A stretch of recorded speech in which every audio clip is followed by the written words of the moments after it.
Hey everyone, this is David Urquidi. I'm a saxophone player and musician from Los Angeles, and I was asked to speak about the Havana-Kingston connection.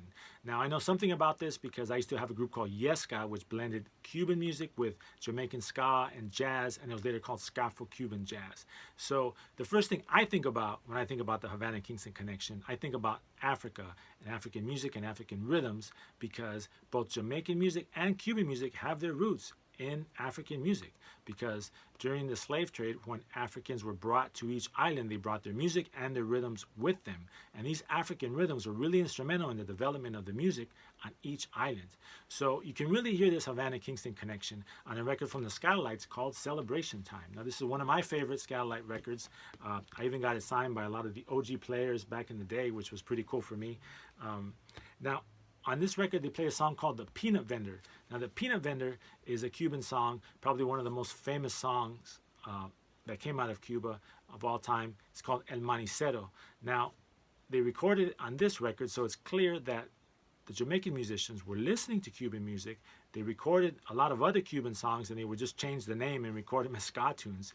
And on the B-side to this record, you can really hear the Havana-Kingston connection musically on a song called Cleopatra Rock. Now, in the introduction to Cleopatra Rock, Lloyd Knibbs, the drummer from the Skylights, plays a rhythmic figure on his cymbal. Now, this figure is really close to the Cuban cascara rhythm. I mean, it's only a couple hits off here and there, but it's basically the cascara pattern. And the cascara rhythm is heard all throughout Cuban music. You can hear it even today in salsa music. It's a rhythm that's played on the side of the timbales.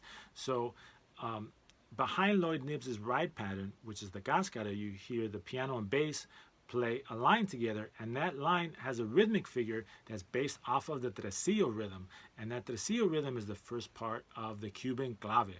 Now, the Cuban clave is a foundational rhythm from Cuba that all Cuban music is based off of, so the Skylights were also using that in their songs. Now, the Cuban clave has its origins in Africa and African rhythms. That's where it's derived from. So as you can see, there's a lot of connections between Havana and Kingston, but the common denominator is Africa and those African rhythms. So that's my take on the Havana-Kingston connection. Hope you enjoyed it. A big shout out to Eric Kohler, Rockery Radio, History of LA Ska for having me do this. Much appreciated, and we'll see you next time.